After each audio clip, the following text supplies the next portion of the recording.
were hijacked. There are people who infiltrated. And I am very sure that the people who banned the office of the Chief Justice, the people who banned Parliament, are not the peaceful protesters. These are criminals who I was speaking to, and I was saying the police must stop criminals who are banning institutions, who are banning people, people who have gone to destroy people's property. I don't think those were innocent demonstrators. I know for sure that innocent demonstrators came out to protest, to picket, because it is provided for by the Constitution. But honestly, do you want to tell me that the innocent protesters, the people who had come to picket, are the ones who went, broke up shops, stole people's property, burned down Parliament? I don't think so.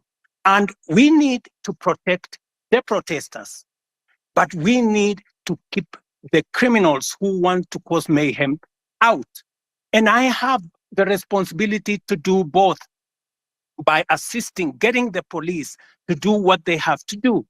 It is my responsibility to facilitate the police. The police will tell you, ever since I came into office, I have tried to assist them, to get them the right equipment, to get them the right capability to protect the country and to protect innocent protesters. Let me also tell you, many of the innocent protesters became victims of criminals who stole their phones. They were all over, who took away their money, who stole from them. This is the balance we need to get. But let me tell you, ultimately, after I have said everything I have said, I am ultimately responsible because I am president. And that is why I said it was regrettable. It was unfortunate that we lost lives in this engagement. And I have said government is going to assist all the families as to the extent that we can to make sure that we minimize the loss that they have gone through. Let me also say the following. On matters to do with passports, I think we have made a very big step in the right direction to make sure that we deal with the challenge of passports. And even now, we have given a green channel to Kenyans who are looking for jobs abroad. Today, there is a green channel at immigration to make sure that those Kenyans who have jobs abroad can be able to be processed much more easily. Let me also say, there is a reason why we have a visa-free regime in Kenya. And when I say a visa-free regime, it doesn't mean that people come to Kenya for free. That is not the same. It is that we have simplified the process. Today, you will come to Kenya. We have simplified the process because we want to escalate our numbers. And for your information, because of the visa-free regime, we now have a program called ETA. Our numbers for tourism have gone up by 500,000. More Kenyans today have jobs in our hotels. Our hotels in Kenya today are 80% full in many instances. If you speak to the tourism sector, they will tell you our numbers for tourism in 2022 was close to 1 million. Last year, it was 2 million. This year, we are heading to 2.7 million. It is part of the interventions that I have made. It is part of the changing of how do you come to Kenya. Make it easy.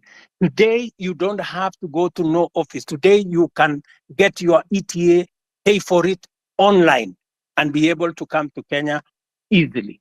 And Kenya is not the only country in Africa that is doing that. We are all doing that. Look at what is happening in Europe. 27 countries in Europe, they don't have a visa between them. They have abolished visa between them. Why would we want to keep a visa regime that keeps business people, that keeps tourists out and makes it much more difficult for them to come and enjoy what we have? For your information, Kenya should not be having 2.7 million tourists. We should be having 10 million. In fact, London It has nothing to show. London is blocks, old places. They have 20 million tourists. We should be having 10 million tourists. It is my focus that in the next 5 years, I want to double the number of tourists coming to Kenya by 2027, 2028, and progressively do that. Why do I need tourists in Kenya? I need to create jobs for millions of young people in our country. We need to create investment in Kenya. We need to make sure that our farmers have a place to sell their food, their produce. This is why I am doing the visa free. It is not us versus them. We are looking after our own interest. And that's what I'm doing. Let me also say the following. Many people have asked me why I shouldn't dissolve cabinet. You see, when you sit in the place that I sit, there are many things that you have to think about.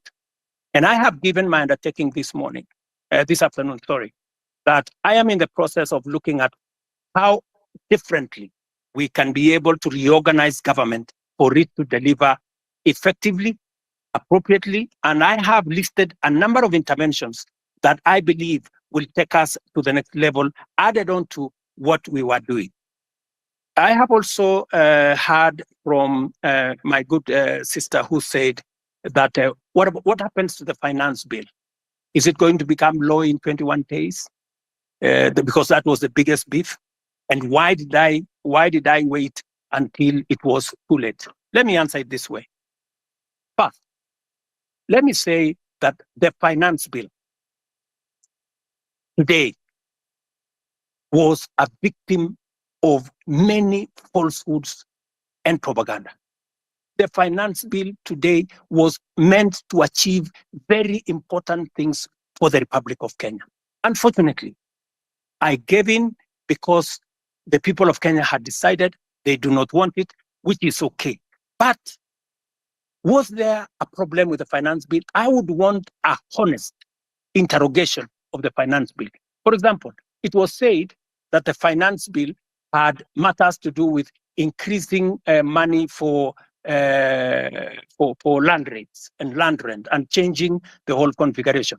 Let me tell you, there is no single sentence in the finance bill that speaks to land rents and land issues. It was not true. It also says that we had put in there taxes that would make it difficult for people suffering from cancer. Let me tell you that, in fact, in this finance bill, we had put there 2 billion shillings to pay for the people who have cancer, who have diabetes, who have hypertension, because under our universal housing program. In this same bill, we had put interventions that would create more jobs. We had said, for example, there is no need for us to import diapers, to import pampers, to import linker, to import furniture from all manner of places when there are enough factories in Kenya to manufacture these products. And these products manufactured by Kenyans, hiring Kenyan young people, building Kenyan wealth, we were protecting our own industries so that we can protect our own jobs and give opportunity to millions of young people, to be able to understand, to be able to get jobs. And also, let me just say this lastly, potatoes, good people. Is it right for us to import potatoes from Europe, or eggs, or onions? We had put duty on importation of potatoes so that farmers in Nyandarua, in Timau, in different parts of Kenya can sell their produce without competition from potatoes from elsewhere. These are some of the things that were in the finance bill. I admitted, which I do, that maybe we didn't do as much communication as we should have. And that is a regret that I have admitted. But I am willing, I am ready, I am here to listen. Let me not say more. Let me do more listening. Well, Mr. President, sir, ni mzuri tuongee ukweli. Yes. There's one problem with you, Mr. President. Haunanga huruma. You are not empathetic. Nini kitu imekasisha watu wengi, Mr. President? Na hii shida yote ilianza ile time ya floods. Remember time ya floods? Wakati watu walikuwa wanateseka, you never even said a word. A week later on, we saw you on a plane, on a private plane to the US, carrying all sorts of people, unnecessary people to the US. Hapo ndo shida ikaanza. You never said a word. Ukirudi bado nyumbani, tukaanza mambo ya reject the finance bill, kanyamaza tu, ukaona tunaenda maandamano. You never said a word until watu wakaanza kuuliwa. That's when you decided to reject the finance bill. Mr. President, surely mbona huo unanyamaza alafu unapenda uongo sana? Unaona tu vitu vinafanyika when it gets out of hand, alafu unaanza kuongea. Saizi kuna watu wanazika watoto wao saizi vile tunaongea. Saizi hata kuna rafiki yangu saizi anazikwa saizi. Ni matanga, hii wiki imekuwa ni matanga sababu ya maandamano. But you're here thinking about the economy. You're not even sympathetic to the families. Uja mention hata jina mtu mmoja. Kuna swali pia niliona umejibu kusema about Rongai. You asked us, kila mtu kwa hii space wanatoka from different regions in Nairobi, in Kenya. Yeah. Rongai, people are killed. Githurai, people are killed. However, the information you receive, unadhani they tell you only one person was killed. Okay, that's a life too. They do not feed you. They do not feed you the actual information. So you are just weighing the deaths of people, the number of people. You just tonight Kindiki was saying people are not killed, was not aware, people are not abducted, you are just arrested. Some of us were arrested. And your excuse is that the police unit is an independent body. Surely, Mr. President. Watu watakuwa wanauliwa alafu unasema police unit is independent. Alafu wakati wanauliwa your excuse unasema the economy is growing. How can this is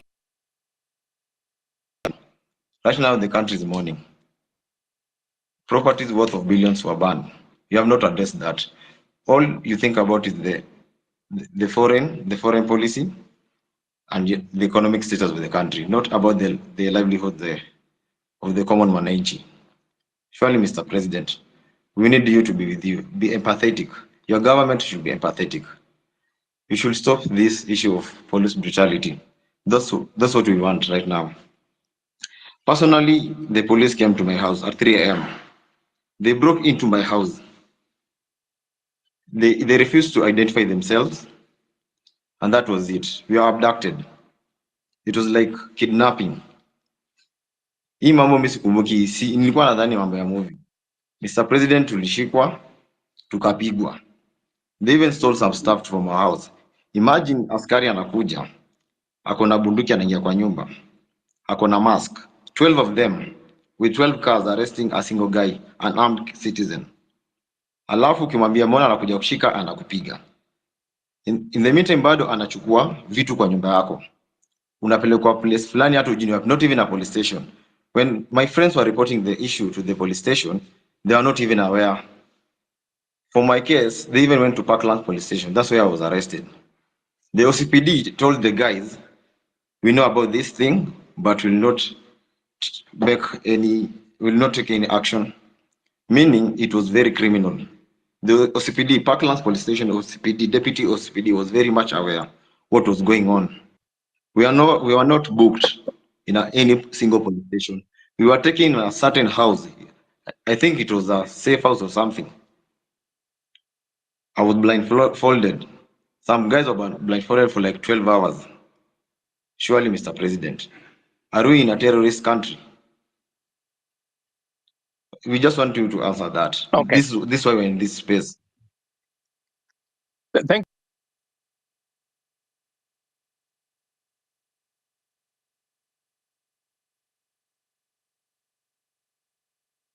I apologize. And I will take action in this manner. No Kenya. And I made a commitment to the people of Kenya that there will be no extrajudicial killing. There will be no River Yala. There will be no, we used to have 20, 30 bodies in the Bayala. When I came into office, I said nothing of that is ever going to happen. And I want to promise the people of Kenya that that will not happen under my watch. However, I have had the kind of horror you have gone through. That is not right.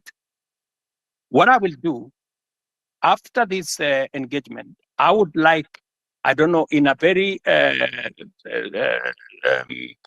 secretive way, if you can send me the details of what happened, I will be able to take action, because you don't deserve the kind of treatment that you went through.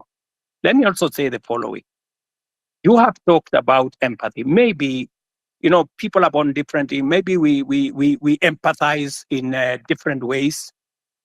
For the case of the floods, I even convened a whole cabinet meeting to just respond to that matter of floods. 3 cabinet meetings. My minister was on the ground. I was myself in Kiamaiko, in person. I came there in Kiamaiko. And for the first time, my brother, for the first time, normally when people are removed from places, they are brutalized. They are removed and nobody cares about where they go. Nobody cares about what happens to them. For the first time in the history of Kenya, I made sure that every Kenyan who was living in the riparian reserve was given money for alternative accommodation. We paid every Kenyan who left that place 10,000 shillings to be able to relocate away from the danger of the floods that were on the river. I mean, it was the best that I could do in that circumstance. And I promised them that under our housing program, because we now have their list, under our housing program, we are going to consider them the first beneficiaries of our social housing program. I made that commitment in public.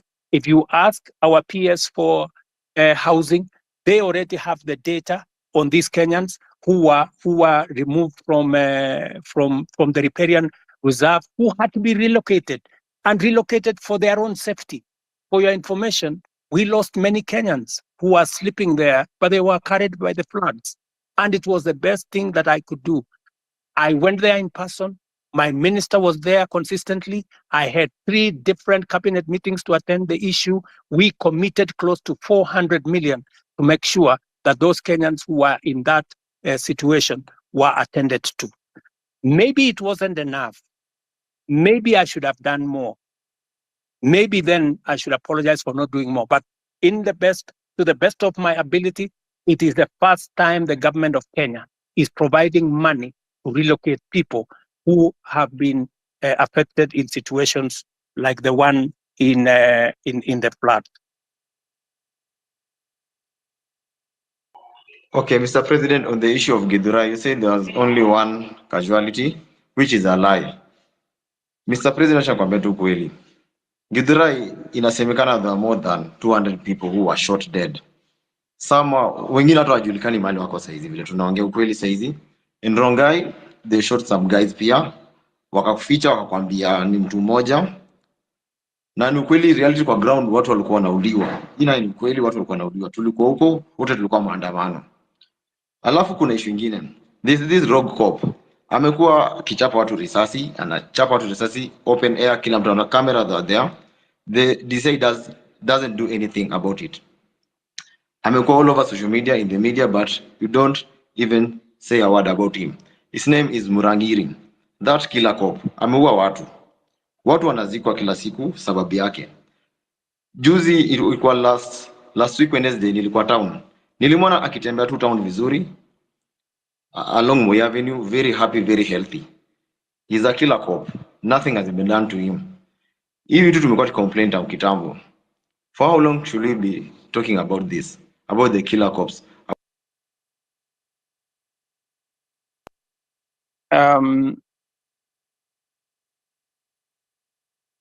Sorry. You can go ahead, Mr. President. My good brother, you know, it is good to be brutally honest. And I will not, as president, or even as a Kenyan, ever say anything that is not factual, especially on a very serious matter of people losing lives. Are you saying 200 people were killed in Githurai? Really? I mean, my friend, I mean, where are can the family step forward? People who are saying our members of our family are missing. They went to Mandamano or they went to picket and they did not come back. 200 people is not a joke, my friend. So I really want to plead with you. I am sorry to tell you, you have wrong numbers. I'm sorry to tell you that. It is Mr. not President, possible. we even have the names. It's all over social media. Hata sisi tunaweza post, tunaweza soma hizo What about majina. social media? I want to offer We have you. the names, I want to even the offer you. faces. We have the faces Tomorrow, and the I names. want to offer you to bring the names and family members of the people who are saying their loved ones are not there. Don't even take them anywhere. Bring them to State House. Them family members who are saying, I have lost so and so. My fellow, a member of my family was there on Monday last week. He went to Mandamano and he didn't come back. And where possibly are the bodies? You know. So I mean, really, my good friend, it is just good to be. You know, we are dealing with a very serious issue. Please let us not use information that is not verified. It just helps to create a situation that is not correct. Mr. President, I have another question too. Kindiki yesterday. Otero, tupatie wengine nafasi, at least you're a co-host. Ya mwisho alafu nimuulize alafu ni ad mwingine. Mr. President, jana Kindiki alisema guys were being arrested, not abducted. When a guy is arrested, it means the area police station or the area OCS or CPD is aware. When I was arrested, Parkland's deputy OCPD was not aware, meaning these abductions are very illegal, right? Let me say the following on matters of abduction. You know, first, let us agree first that the era of extrajudicial killing is no longer with us. There is a new problem called abduction. And it is something that I am going to exercise my mind on because the police have clear rules of how to arrest citizens if they have to arrest citizens. There is a clearly stipulated procedure on how that is done. And if anything is done outside the procedure, then it is illegal and it is punishable.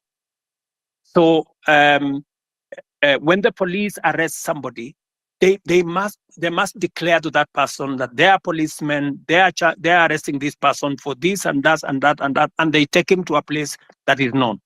So that is a matter that I will take up and I will deal with it. Okay. Thank you, Mr. President. Otero, tuko na wewe bado utauliza maswali, naona umeanza wewe ni Otero, so unaamua vile utafanya, but patia watu wengine chance. We okay. have Wakili Saruni. Can you add Wakili Saruni? We'll take 3 people, 3 at a time faster.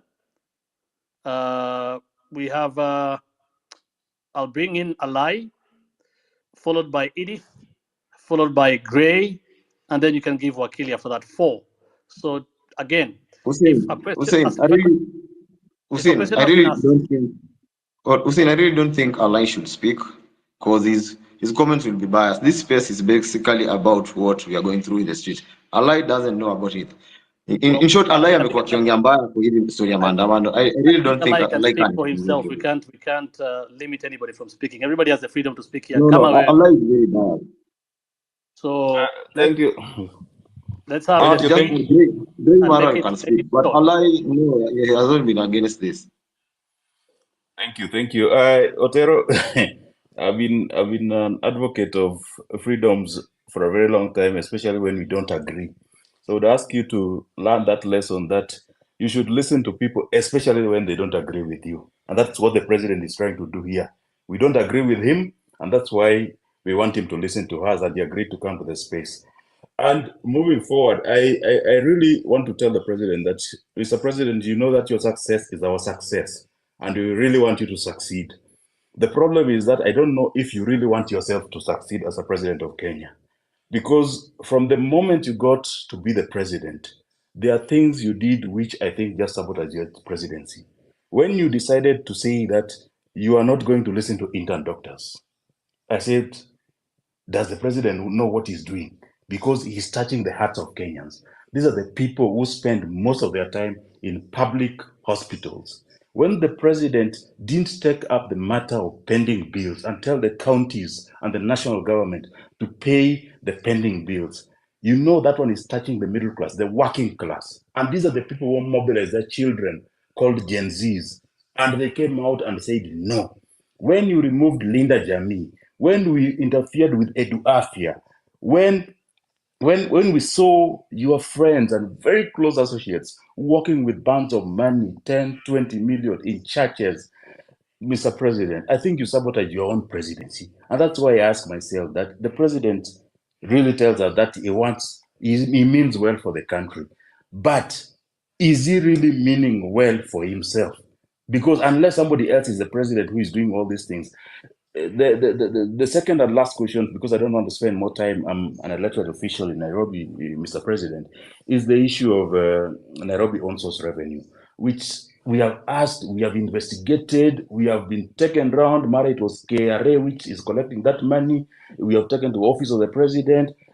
Finally, we were told that it's being collected in State House by some agency. We can't get, I'm the vice chairman of ICT in Nairobi City County Assembly.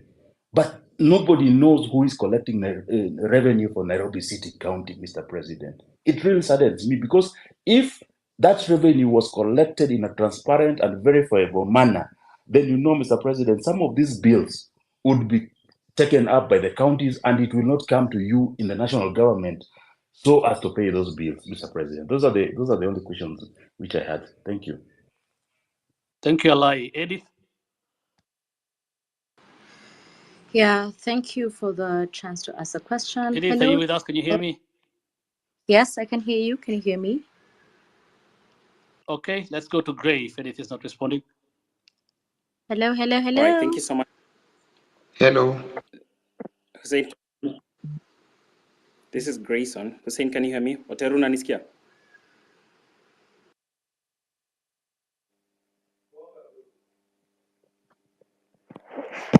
I can hear Eddie and I can hear the other gentleman. I'd like to ask my All right, question if you can all hear me. Okay, let's have one person speak. Gray speak. All right, thank you so much, Hussein. Edith, I'm sorry. So, Your Excellency, my name is Grayson Mara. My question to you is one, and my question is on this very, very emotive and very, topic that we love talking about as a country, which is corruption. I know you stand on corruption. You have spoken about it many times. You don't condone corruption. You don't want corruption to happen in your government. But then I want to point out something. Recently, there was a scandal, with the fertilizer, and the CS was, impeached, or a motion was tabled in the National Assembly by a member of parliament for him to be impeached. But what happened later is that, the same members of parliament from your political party, the UDO party, went ahead and saved this particular cabinet secretary. What does that speak, to your stand regarding corruption? Do you support corruption on one hand, but on the other hand, because he is your CS, these are your members of parliament, they go ahead and flop that motion that was supposed to impeach this particular cabinet secretary? My last question, as a young person, there is a challenge of jobs in this country. But a month ago or so, in the dailies, there was a freeze that the public service is not hiring anymore. What are you trying to tell young people? Yet you say each and every day you want to ensure that we give jobs to these young people who go to school but don't have jobs out here. People are, forced to do things that they shouldn't be doing, and they went through the education system. If I can get a response to those two issues, I'd really appreciate it. Thank you.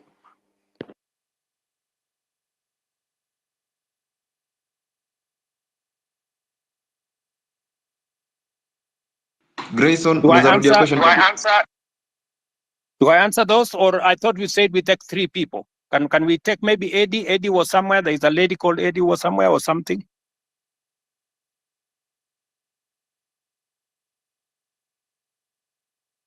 Edith Kimani.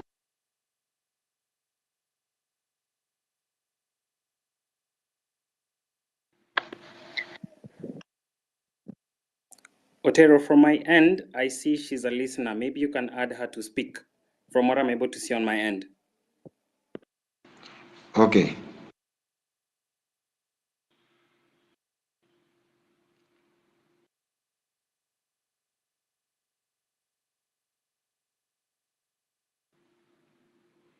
As we wait for the engagement, can I proceed and answer? Yes, please. Thank you very much. Alai has mentioned 3 things.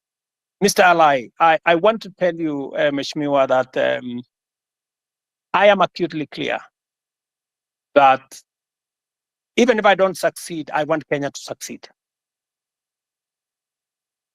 The one thing that I am very clear about is what do we do to change the status of many Kenyans? Intern doctors. There was a long conversation with intern doctors. I made sure that they were attended to.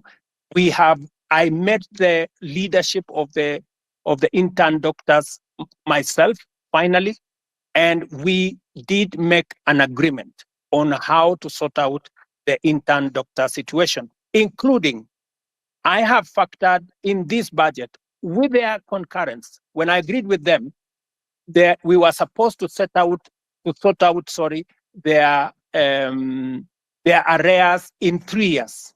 I offered to sort them out in 1 year after I engaged with them, and the money is in the budget. As I talk to you, I have even today decided that even with a cut of the finance bill, I will still make sure that they are sorted out. The issue of pending bills. You know, my good brother, we have pending bills in the region of 650 billion.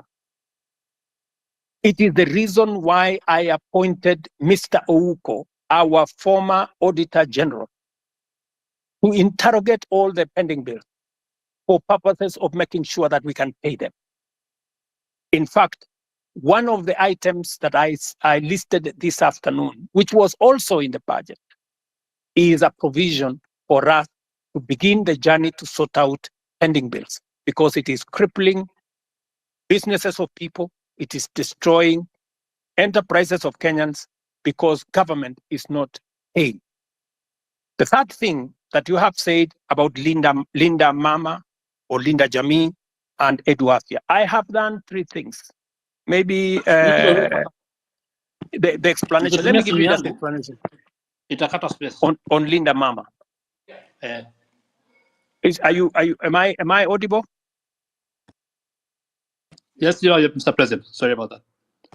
What we are doing is, under our universal health coverage, I promise the people of Kenya that we need to ensure that we don't leave other Kenyans behind.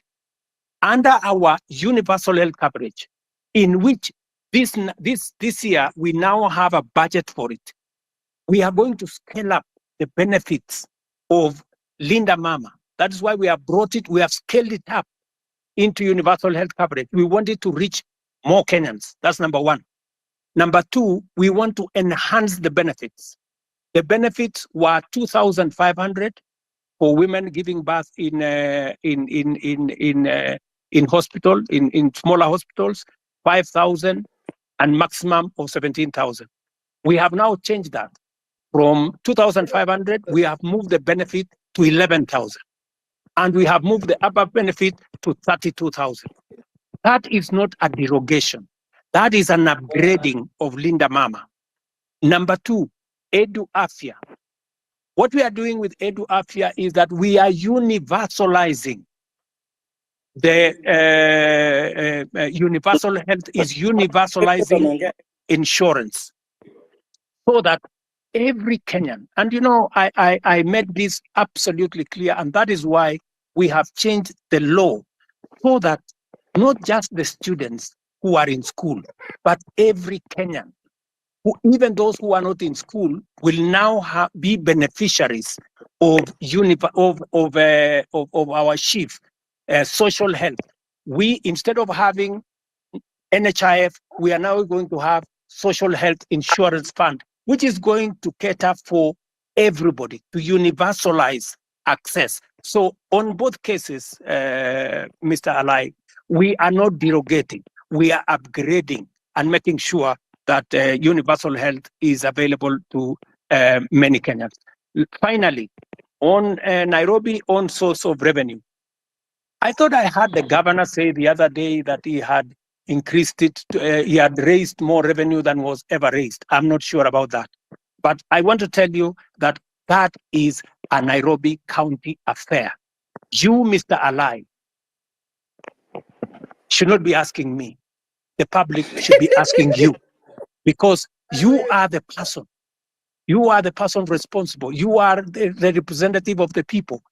You should answer that question. You should be the one to interrogate the county government. It is your responsibility of oversight. It is your responsibility of representation. It is your responsibility of legislation. You should legislate how the county resources are raised. You should oversight the county government to collect it. I just want you to take up your job and do it. Let me, Gray Marwa has asked me two very important questions. Marwa, these are very important questions about corruption. Let me say the following, just three things first. Number one, I said before that corruption must be dealt with firmly and decisively. And that is why my act number one in office, the two acts that I did in office when I came into office was number one, to make sure that I give financial autonomy to the police so that they can pursue corruption to the extent possible, and that they don't have to come back to me, and nobody in my office will control the police in as to who they want to prosecute. That's number one. And I signed, and the budget of the police is run by the IG at the moment, and they are free to go after everybody. That's number one. Number two, I made sure that the judges that had been denied the opportunity to serve and to empower our judiciary, I signed them, and I made sure that they have been gazetted and they went to work. I did not stop there. I have enhanced the budget of the judiciary from 18 billion to this year. I wanted to be at 25 billion. Unfortunately, it may come down because of the finance bill by about $1 billion or so. Number three, I am the president who has sworn in the highest number of judges in 2 years in the history of Kenya. I have sworn in maybe 46, almost 50 judges, because I have agreed with the judiciary that justice delayed is justice denied.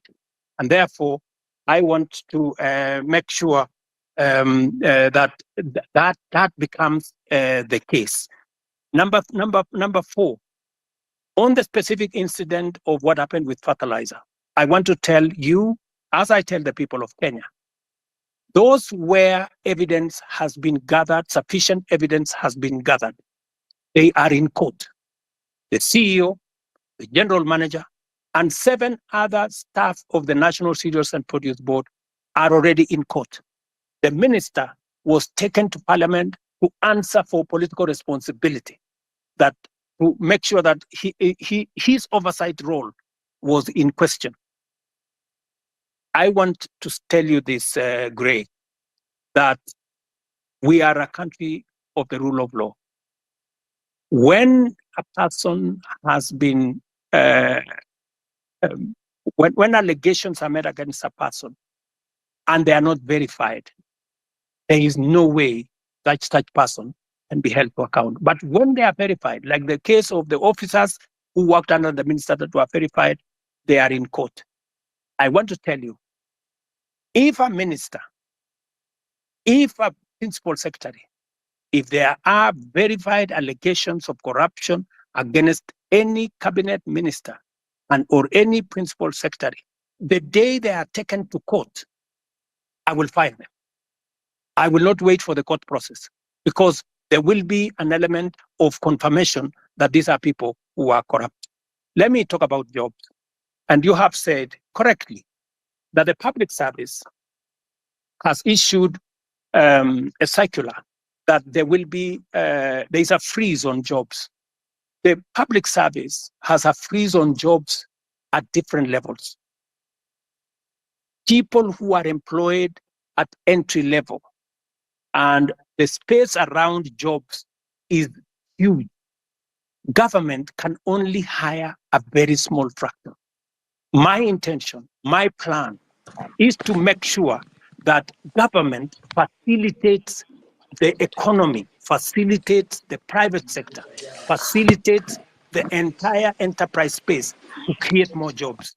It is the reason why I made a deliberate commitment to the people of Kenya when I went for the elections, and I said I will focus on creating jobs. And if you want me to explain to you the areas where I am focused on creating jobs, I will. If you want me to tell you how many jobs I have created in the 2 years that I have been in office, I will tell you, from housing, from digital jobs, from going to manufacturing, all the way to export of labor. I will tell you how many jobs I have created, and I have every intention to make sure that as many Kenyans as possible have an opportunity to have an income so that they can contribute meaningfully to the development of our country. Thank you.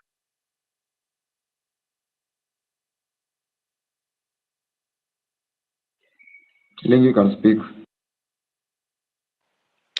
Thank you very much for this chance to maybe ask some few questions to the president. I'll be very brief. I only have 3 questions to make.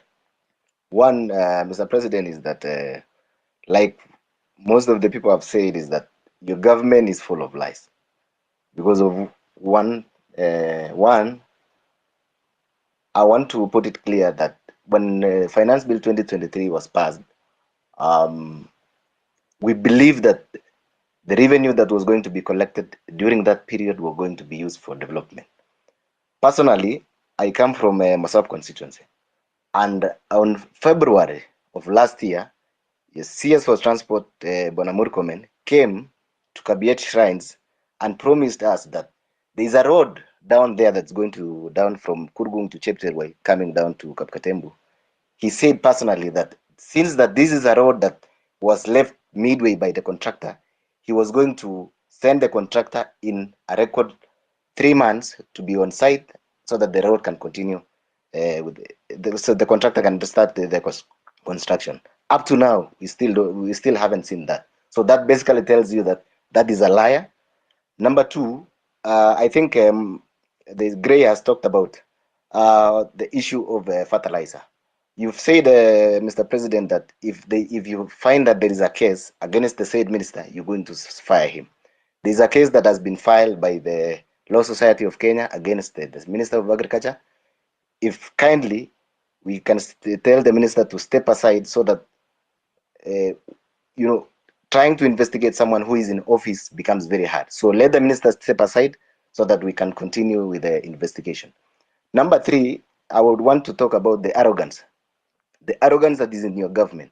I have heard Mr. President say that the issue of Finance Bill 2024 was, I think it was packaged in a way that maybe you should have done it better. Yes, you should have done it better. The reason being, the people you sent out there, since like the MP for Molo, on the issue of the motor vehicle levy, at some point in the TV, he told people that, if you cannot be able to pay that, just leave your vehicle at home. That is the arrogance that was being displayed. The leader of majority in parliament, Kimani Ichung'wah, even went out on a podium, said that, that these are the Gen Zs, they come with the phones, they go to KFC, they go, and then they come with an Uber. That is the arrogance that fueled all this anger that you're seeing in people. And then lastly, on the issue of I come from, you know, this generally this region of Uasin and maybe Nandi and Uasin. There was an issue of the Finland scam that happened. There's a case in court. Parents paid for the money. The case is dragging in court. So actually, what you saw in Elred, I think it's more of it wasn't even more finance bill. It's the anger that has been building up. It's been building up. So people were really angry because they've paid. People sold their land. The issues are still there. Nobody's talking about. We have a case that is in court. It can drag to 5 years. So what happens to the money that is been lost? That someone was going to go to school tomorrow, or by next year maybe they would have graduated. So I think those are the issues that I have. I want you to address in regards to the areas that I have mentioned. Thank you. Wakili Saruni can speak.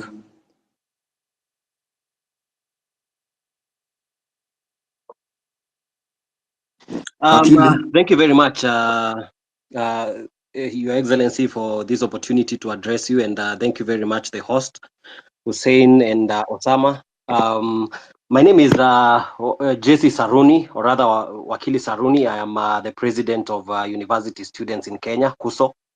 And Your Excellency, I have a few concerns. But first, allow me to give you a background of why, in my opinion, I feel comrades were very disturbed about the finance bill. Your Excellency, if you look at the finance bill 2023-2024, it introduced housing levy at around 3%, which was to be redeemable. However, during public participation, the people, most of the people, including comrades, said that we can start at 1.5%. But without communication, the parliament went ahead and reviewed and made it to be 1.5%, but they removed the clause that allowed people to redeem the savings after they retire. Your Excellency, I would wish to hear from you whether it can be reverted so that this can be redeemable. But as I continue, Your Excellency, I was part of your team during the campaign, and one of the things that we were saying during the campaign, because I actively campaigned using the Kenya Kwanza manifesto, was the 30% of appointments of youth in different positions, and including a youth advisor to the cabinet. However, Your Excellency, currently we have an advisor to the cabinet on women affairs, but we do not have an advisor to the cabinet on youth affairs. I was concerned whether this was deliberately left out, or I was just a little bit concerned with that.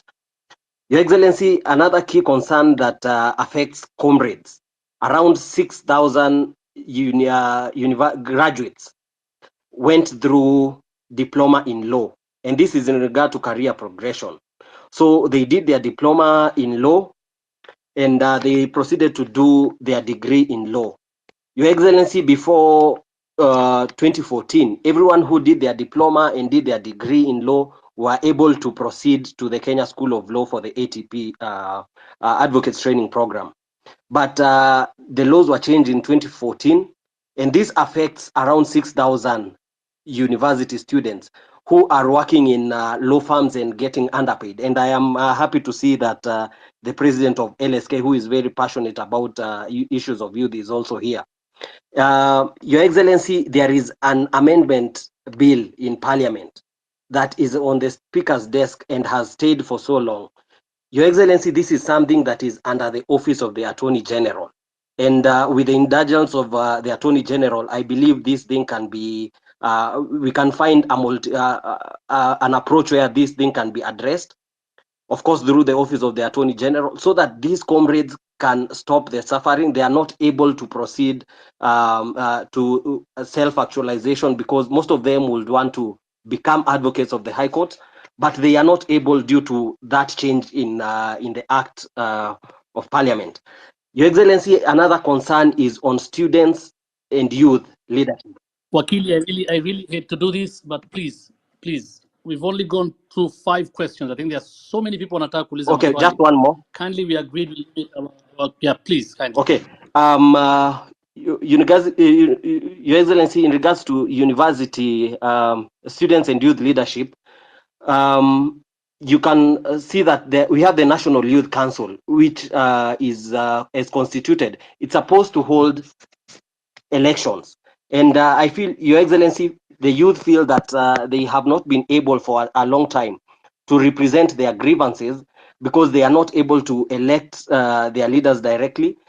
And this goes back even to the University Amendment Act, which introduced the delegate system, which I feel that the universities have found a way to maneuver so that they make sure that the students who are elected are students who they can be able to maneuver and manipulate. Your Excellency, finally, on the issue of branding, the projects that our members of parliament and all other people has the aspect of when the projects are complete, people tend to brand their names on these projects. Your Excellency, these projects are financed by taxpayers, and it is the request of the young people and the youth that when it comes to branding, we would rather have these projects branded that they have been financed by the Kenyan taxpayer. I will leave it at that, Your Excellency, and thank you very much. But of course, there is the issue of mental health. I appreciate we cannot exhaust all these things in one sitting, but I'm looking forward to more engagements in other platforms. Thank you very much, and I'll leave it at that. Thank you. The final question of the 3 ex-councillor. Good evening, everyone. You can hear me? Yes, please go ahead. My first request to the host and the co-host, please do not give the elected people the chance to speak, one of them a lie and me. You can hear me, Osama? Can you save the time? Elected MPs, any elected official should not take this chance apart from the president. So thank you very much for the time. I have 2 things. More, I don't want to repeat a lot of things I've said. In the meantime, I just want to address the president. Number 1. Mr. President, si watakujua huyu askari amekuwa akiwa watu kwa maandamano atashuka siku gani? Kwa vile amekuwa kirom freely tangu last month, amekuwa to all over the city. Tulikuwa tunataka kujua atashuka siku gani, kwa vile ilikuwa inasemekana amekuwa hivyo tangu kitambo na sio wa kwanza. We just need answers about him. Thank you. Okay, he will answer. He will answer that. Plus, Councillor, finish, please. Thank you. Yeah, my question is to the president.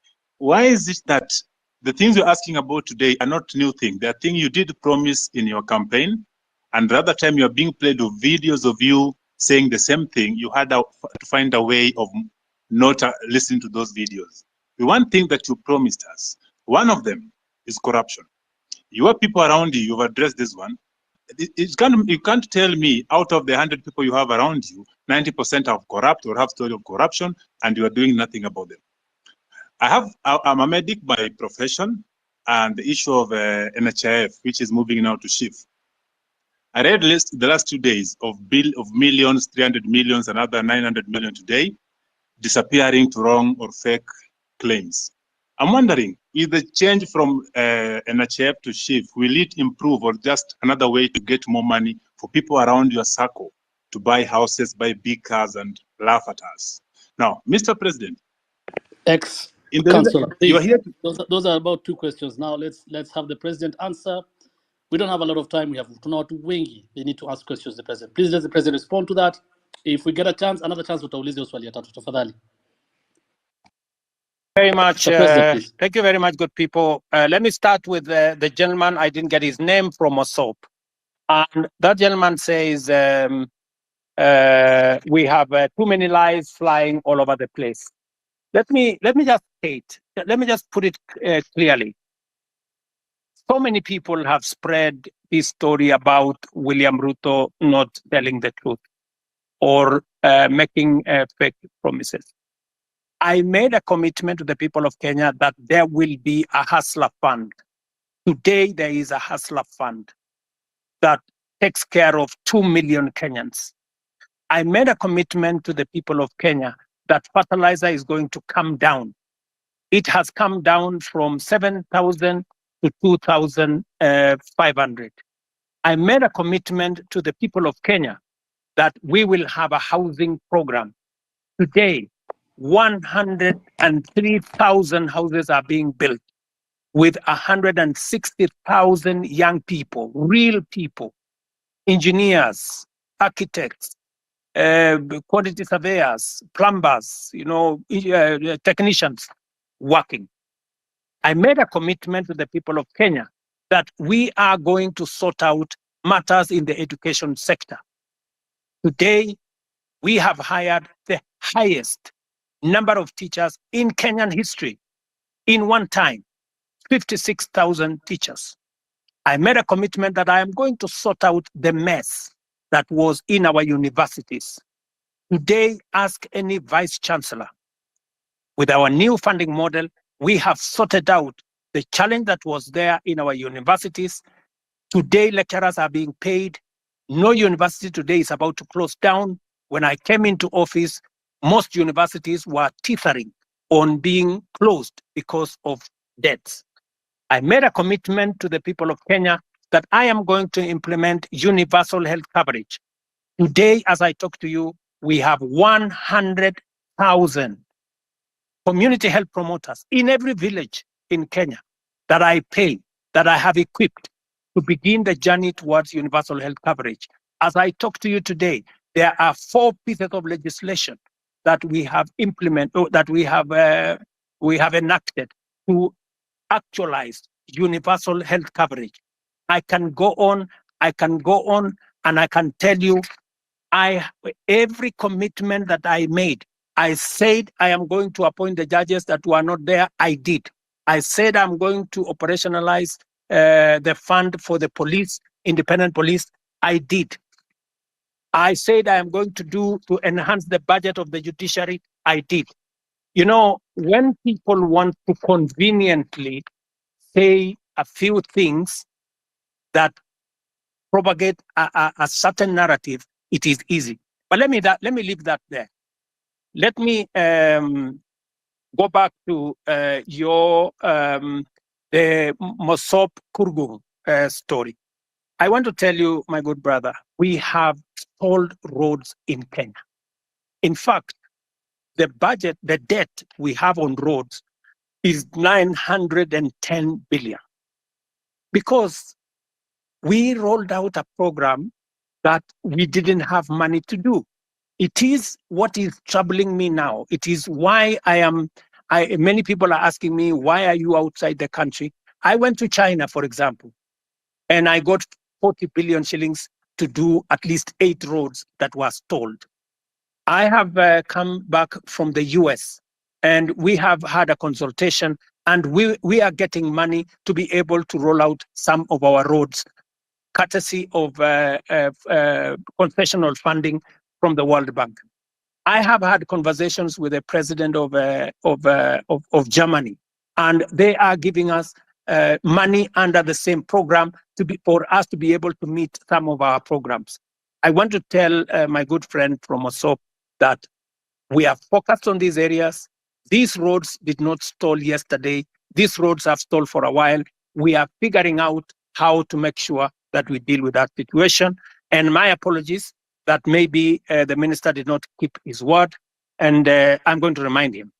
Let me do the following. On fertilizer, I want to agree with you on this subject of fertilizer first. Let me say this. Fertilizer has made a very big difference in Kenya. Because of our program on fertilizer, we have managed to increase our food productivity. For example, on maize alone, from 44 million bags to 67 million bags last year. This year, we are going to pay the highest bonus ever in Kenyan history for our tea. In fact, our tea production, because of the support we gave KTDA, has increased from last year. It was 180 billion shillings that we collected from our tea. This year, it's going up to 210 billion. On coffee, the average payment of coffee last year was in the region of 70, 80. As I talk to you now, because we supported our tea farmers, the average payment for our coffee is in the region of between 100, 120, in some very good cases, 129 shillings per kilo.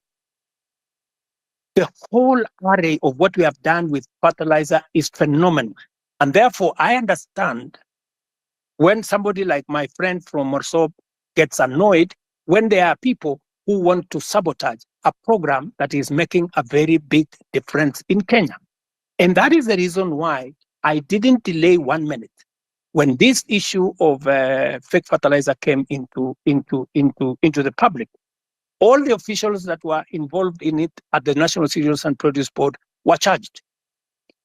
When the minister is finally, when there is evidence gathered enough for the minister to be held to account, I want to promise you that I will fire him and any other minister for that matter, if there is sufficient evidence to hold anybody accountable. Arrogance. I agree with you that not everybody understands communication. Let me tell you, my good friend from Mosop, the day you become a public speaker, you will know how easy it is to make a mistake in the public. Sometimes you say things that you did not mean, but it comes out very badly. So whether it is the member of parliament for Molo, the member for parliament for Molo is a young man. I can tell you that young man is doing his very best. In fact, when I made him the chair of finance committee, many people told me he was too young. I shouldn't have made him. But I wanted to test also young people. And I wanted to mentor young people. And I want to say, he has made mistakes. But I want to tell you that young man is bright. He has a bright future. He made mistakes. I will apologize for him. Maybe he said what he shouldn't have said. But they are among the young people I am mentoring so that they can become leaders tomorrow. Same case with my friend Kimani Ichung'wah. In fact, after he made that statement in, I think it was maybe in Baringo or somewhere, I called him. I told him, look, this is not how to engage the public. If you follow the next day, he had managed to correct his statement. And he had done, an about turn of some sort. Because let me tell you, my good friend from Osop, I have also one duty as a leader in Kenya. I have a duty to mentor other leaders. They will make mistakes.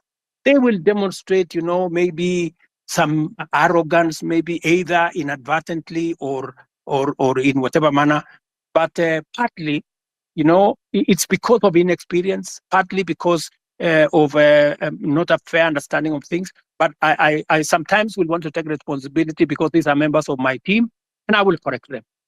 Let me also say about what you said about the Finland story in Eldoret. It is really unfortunate that people sold property, land, livestock for their children to go to Finland. I wish I could go to court and tell the court to jail these people. Unfortunately, there's something called rule of law. There's something called due process. If these people had not been arrested, if nothing had not been done about it, then I would think that there would be a matter. But these are people who have been arrested. They are, as I talk to you, presently in court. They are being taken through due process. And I am very confident that if they are guilty, the law is going to deal with them. Let me go to Saruni, Akili.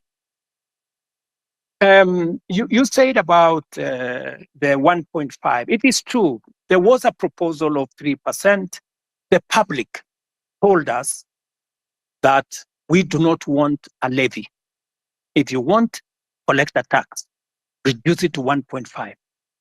So both reduction to 1.5 and changing to a tax was actually coming from public participation. This is what the public said.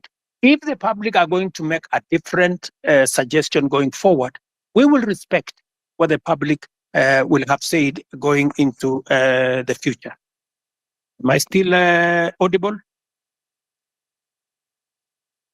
Are you there? Yes. Yes, Okay. yes, Your Let Excellency, me we are here. let me say this. I agree with you, my friend, that I said that I would have an advisor in my office for young people, but maybe I did something different.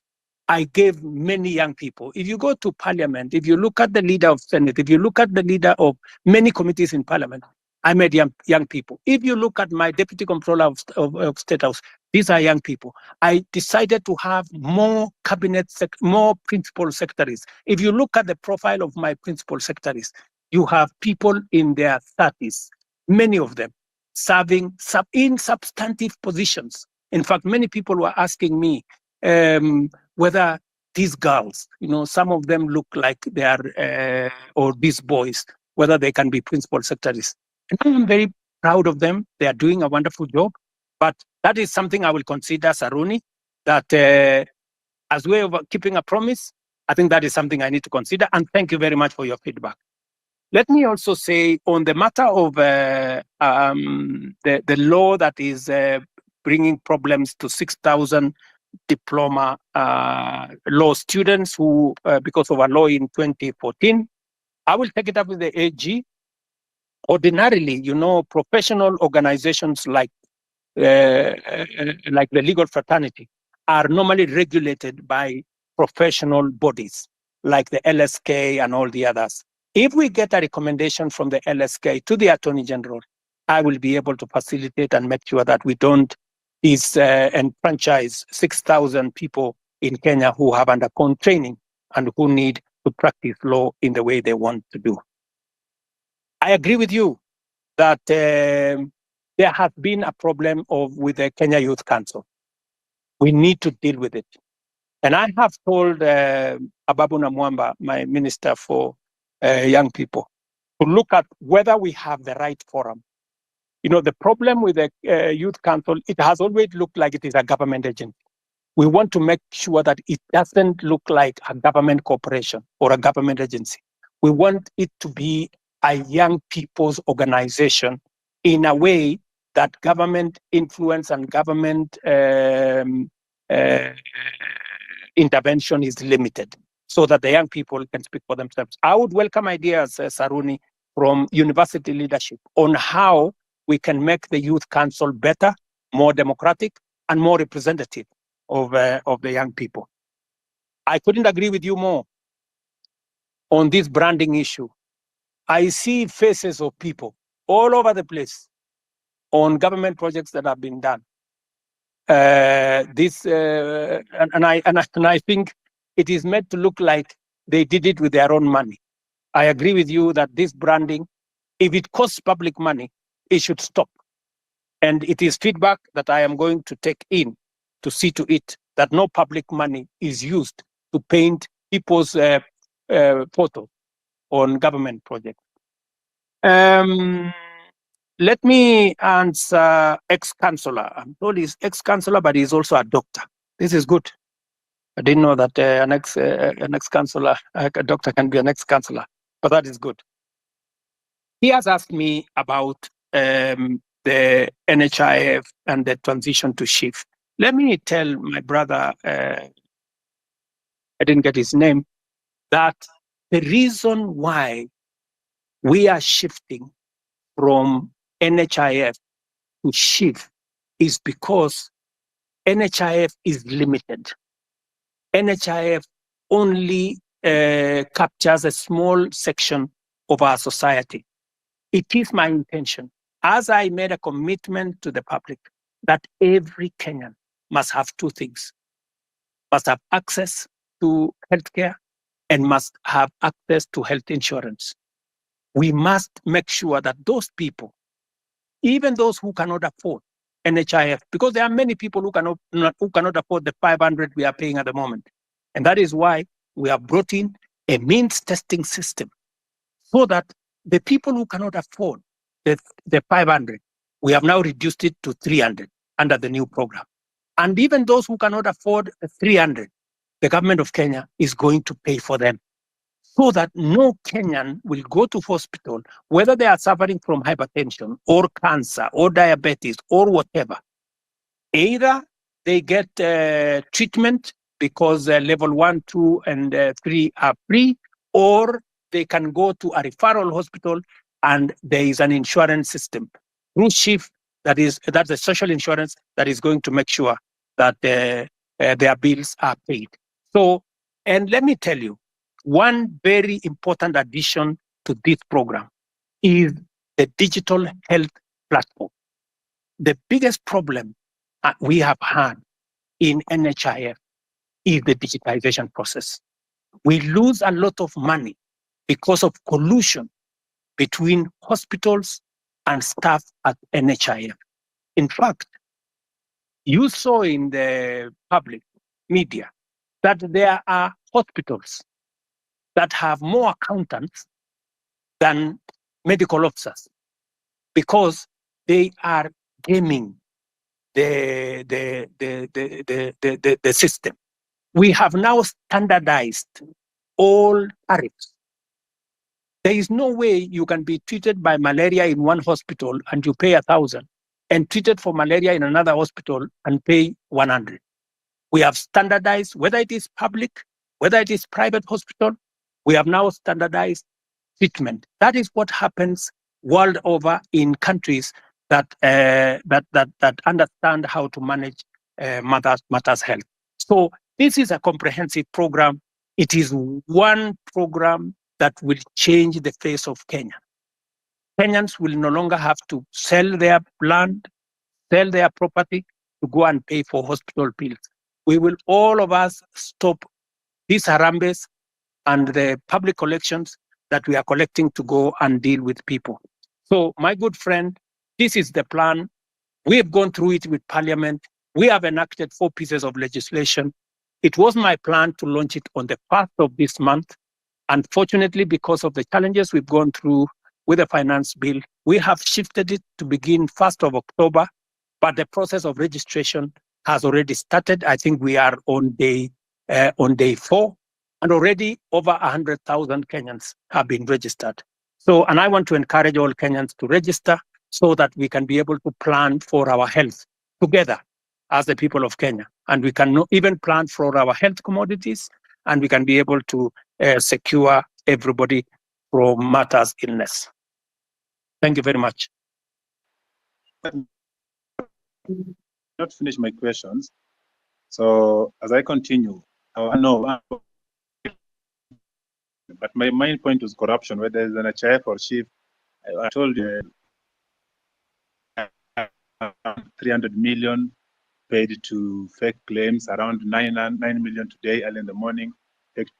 Will this stop in the new system? Is that since you came into power now 2 years ago, the only thing you keep mentioning is the price of unga going down and the housing project, which we do know very well will not be occupied with the common mwananchi like me. So do you have another project that you can always tell us? The things you promise, a lot of things, from police killings, that things are happening. Which one are you going to address other than the 2 of price of unga and housing? Now, in the police thing, there's somebody, as someone has told you, you have not addressed, someone was asking, there's a police that killed somebody, is believed to have killed the first Rex, the first death of the protests. Still roaming. Yesterday, the other day, was seen in a video shooting directly to a crowd. I didn't see the end of the bullets. I cannot tell the crowd to a wall. What is happening to this? When are these people getting arrested? What is the CI doing about them? Why is it that the nobodies are getting arrested, arraigned in court in very few days, but then the big boys are just sitting somewhere eating our taxes? What are you doing about them? What is your direction to address this issue? Thank you. So, and also, if you notice something in the pattern, there are the last Mandamano, the recent one that was full of goons. How come the first four, there were no this violence? But then there is the last one with coffin in town and police entertaining these people dropping the coffin from the lorry, as well as seen packing them back in the lorry in the evening. It's clear that somebody was behind this and the police could not touch the very people that were doing this. But when it was another person with a phone and a bottle of water, they get shot, they get tear gassed. What is happening? Why do you speak A and do C? What instruction are you giving to the police? Yesterday I saw that you are praising the police for having done a good job professionally. Well, people died. What are we praising here? What Kenya are we looking at? So can we just match the word with the action? We've been talking too much. We see on TV every day. Now we're on space. When are we getting to see action? Let me give space for other people. Thank you.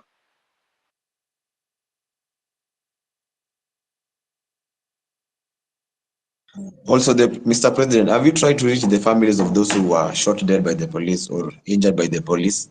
Even a single one? Have you tried to reach even their mothers? Thank you very much. Let me just speak to two of the things that you have. Yes, I have tried to reach out to Kennedy Onyango's mother, Jessica Onyango. And in fact, I am scheduled to engage with them. I have already sent a message, and they were not available, but they know that I have been looking for them, and I will be speaking to them shortly.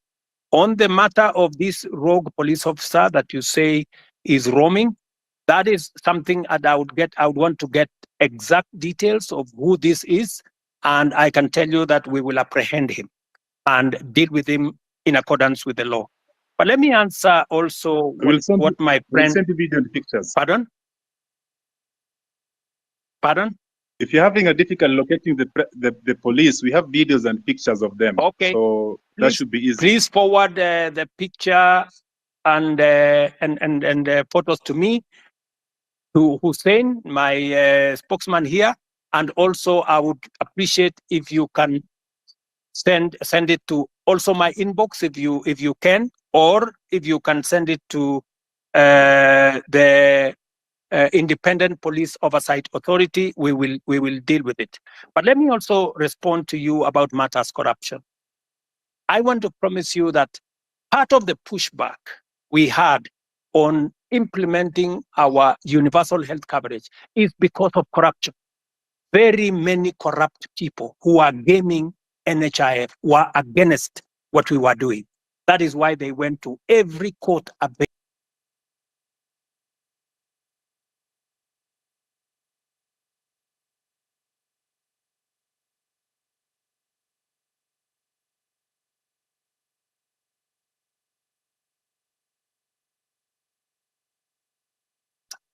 Number one, we will operate a digital system through and through, whether it is with KEMSA, we are digitizing KEMSA, we are digitizing commodity distribution, we are digitizing matters to do with the all health hospitals. In fact, the program that is going on now, we have grouped hospitals into PCNs, where we are grouping a number of hospitals into one PCN in every sub-county, so that we can identify where these hospitals are, and we are working with the counties. I know you have said that the only thing I talk about is unga and housing. Let me also tell you, the whole housing plan is not just about houses, my brother. It is about real people, real jobs.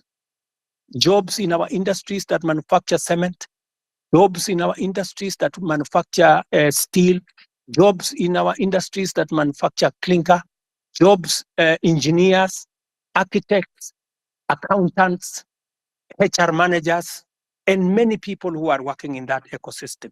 And beyond that, let me also tell you, my manifesto is a 5-year manifesto.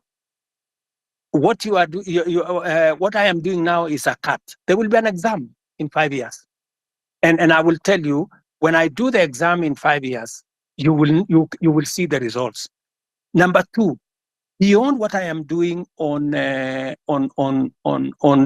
space of jobs around housing, I am actively doing a big program on digital jobs.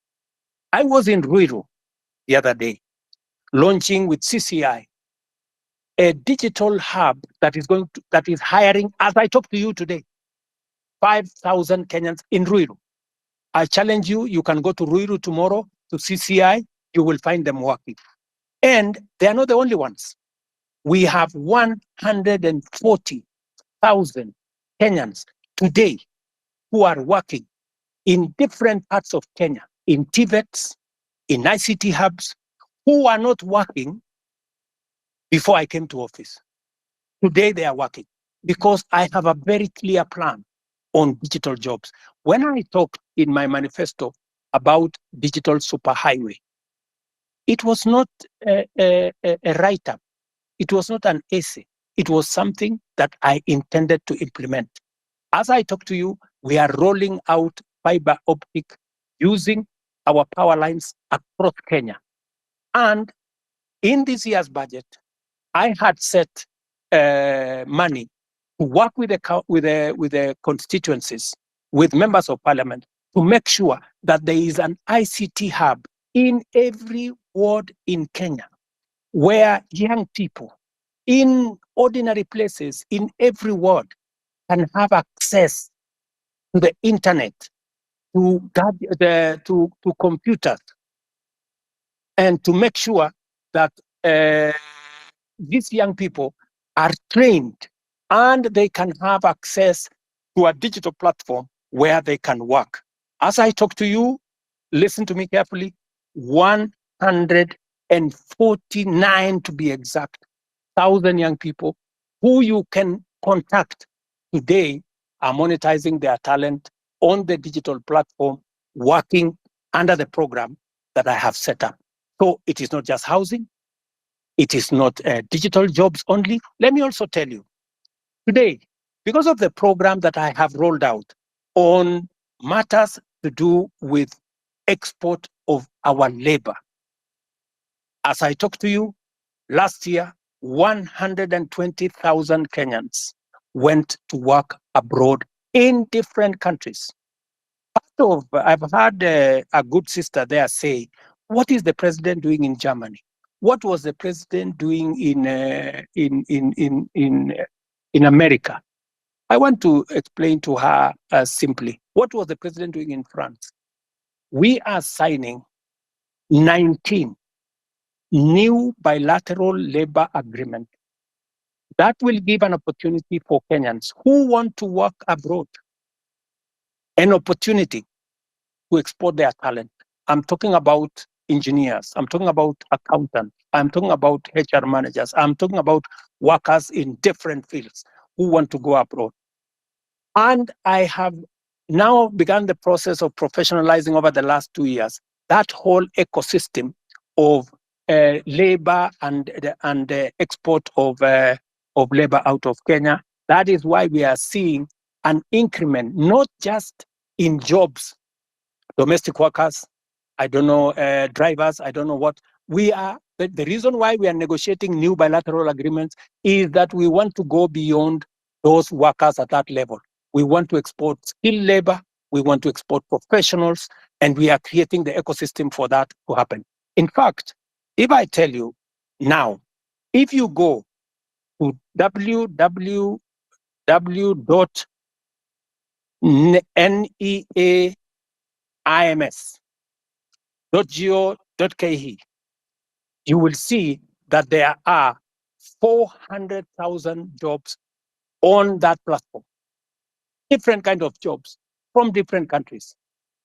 We are now trying to make sure that those jobs will not be 400,000, they will be 1 million, and they will be largely, as we conclude these bilateral agreements, bilateral labor agreements, they will include many professional jobs, many skilled jobs.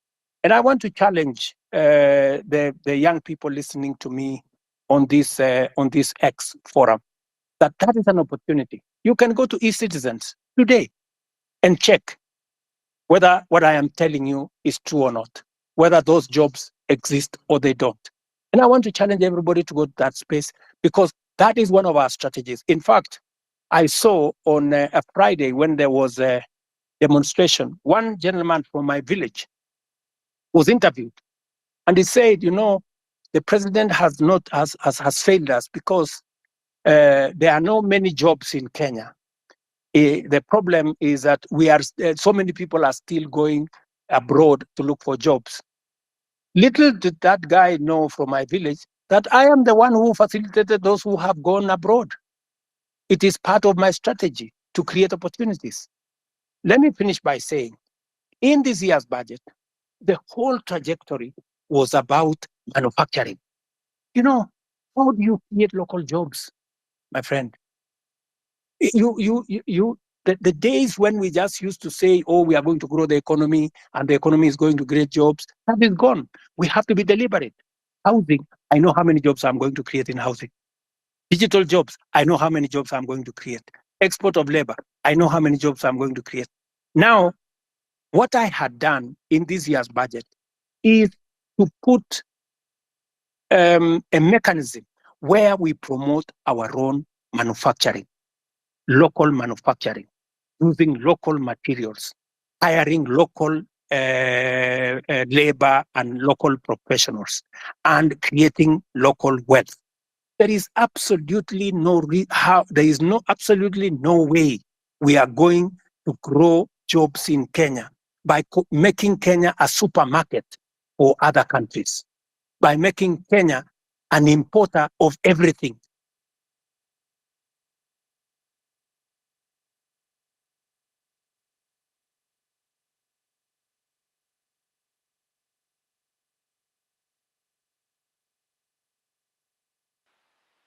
You can't hear you. You're done.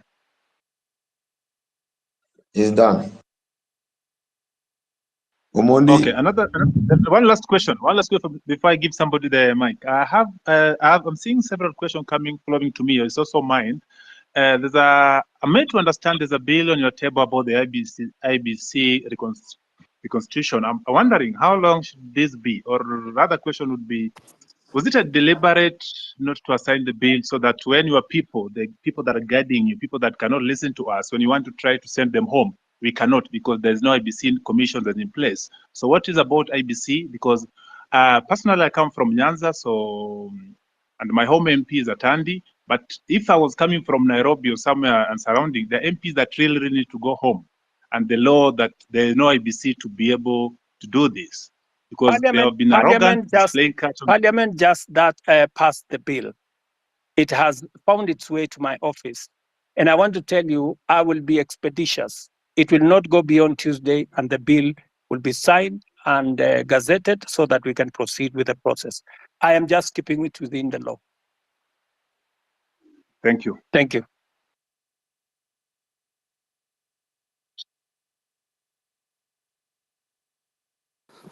Okay, thank you, Mr. President. I think we can get another. I'm having issues with my phone. I don't know why. So let's get. Hi guys, can you hear me? Osama, can you hear me? Yes, we can hear you, Mila. So mine is not. Guys have said all the things that guys would have to say, and mine is Mr. President. Probably, I think I should address you as Baba Sharlin. Probably you will get where I'm coming from. And can I have your name if you don't mind? Do you mind saying your name? But if you don't want, it's okay. My name is Mila. Mila. Okay, Mila. So on the eve of the guys who are protesting to the parliament, I'm a photographer and that's what I do. And the guy who was shot, he was shot right in front of me. And it's something that has been living with me in my head since that day. And it really pisses me off. Like, I'm really pissed off. Like, the day you addressed the nation on that Tuesday, no one was remorseful. Like there was no, like, it's like, I don't know. It's just like life doesn't matter to you guys in the government. Okay, I'll give you that. Later you came and apologized, but still, people in your government walk to TV stations. It's like life don't matter. And that thing, it has been disturbing me because I saw the boy being killed. Even if you go back, you can go check Larry Madowo videos. He traced how the boy was. He was carrying nothing. Like literally, he was carrying nothing. I know you've spoken about this over and over, but my question is, and it's not even a question, mine is probably just go back and reflect. You are a father, you are a granddad. How would someone feel when the child is dead? I bet from where I stand, none of your government officials have even visited the families or reached out to the families from where I stand. Probably you guys just go back and reflect. do we really matter as people who elected you? Like, where do we stand? Where do we stand as young youths? Like the guy called Rex, he was a guy, basically, was a guy who was born in 2002. Now he's dead. How does the mother feel? And some of your officials work in TV stations, go on social media, and they're like, wanajipiga kifua, mtu anajipiga, and that someone was fucking, someone died. It's painful, Mr. President. I'm talking this because I saw the boy dead. I even have the videos when the boy was shot. All I'm asking is, let's have empathy. Someone just reaching out, huh? And to the families, that's all I'm saying. Guys, go back and reflect and just have empathy. And then this thing of guys kujipiga kifua, it doesn't make sense. Someone like Nyamu, like, why is he even there? That's all I have to say.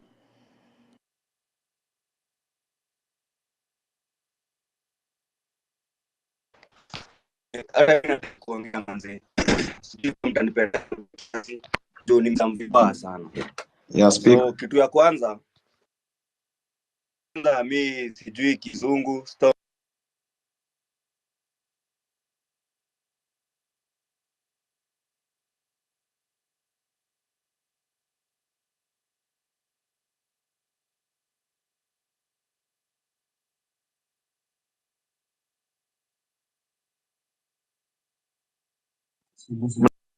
Unasikia?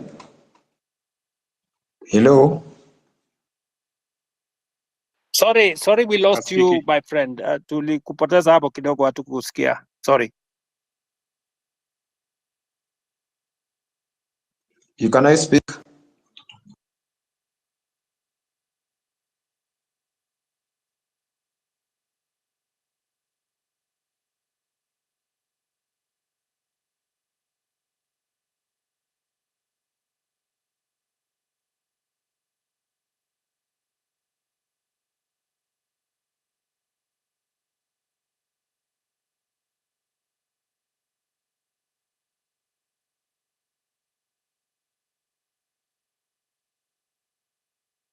Sorry, good people. I don't know whether are we still online? I don't know whether, are we there?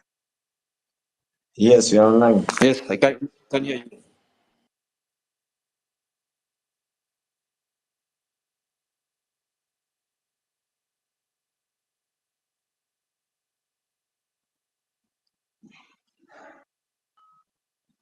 Can we go on?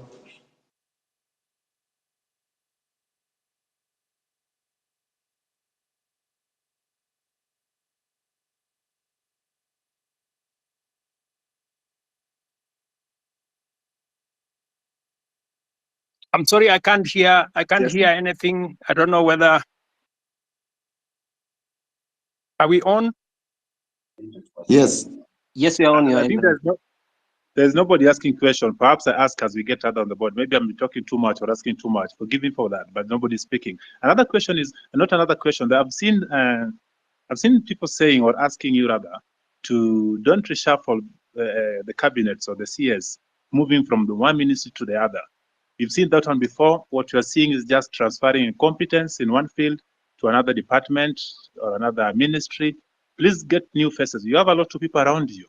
You have a brains behind you. When I was growing up, when I was young, in the time of Kibaki, I used to associate being a minister with some smart people, and you are one of those people in your spot back then. Suddenly, this day, you have people. The best they can deliver is just abuses and too much, too mouthy. Can you just bring us new people that are going to work? As recent as yesterday or 2 days ago, one of your peers came out to tell us that the money we've been contributing for the injured and those we lost in this struggle was waived by Kenyatta National Hospital and other public hospitals. She came late. The person that was in charge has been doing an excellent job. Hanifa keeps everything better than the government. Every detail of coin spent, telling us ABC has done by her. That give us transparency, not these are the people that just keep saying it. Okay, let me, Mila made a very passionate and I think correct analysis of what happened, especially of Kennedy, who died in Rongai. And I believe that he is right. You know, that's really a very regrettable situation. And I apologize on behalf of every official who should have done something about that situation. I have explained that the boy who died in Rongai was actually shot by one of the criminals who actually snatched the gun from the police. That criminal was, however, shot by the police, because if the police did not shoot him, then he would have caused more deaths of more Kenyans, because these are reckless people. Sometimes some of those people are not even in their correct level of senses, and therefore it is regrettable. And I agree with you. It is really unfortunate that you watched an incident that's going possibly to affect your life for a long time. Sorry about that. And I know you have made reference to me as a father, which is true. I have 4 Gen Zs in my home, and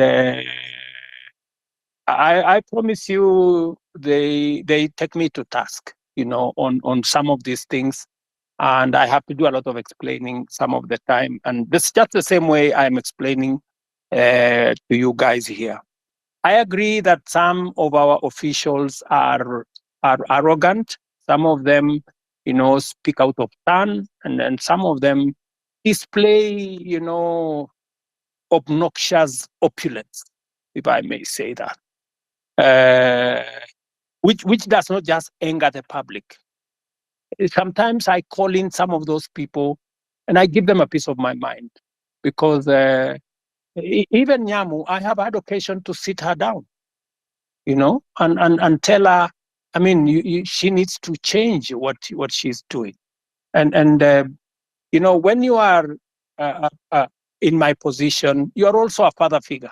You know, some of these young people, they get excited about many things, and sometimes they do the wrong things.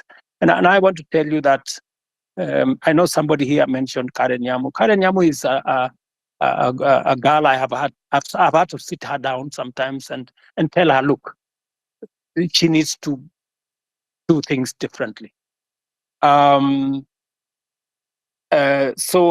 I agree with you that, but I have also undertaken, you know, I have said, I know what is cutting, I know what's going on, and I have promised that I will be making changes. I know you have said that I should not make changes. I should clean the slate clean. But you see, you don't have the job I have, and there are many things that I have to do to be able to get things done. And it's quite something. But I have had you, and I have had the many Kenyans who have talked on this platform, and I'm very happy that we are having this conversation on X.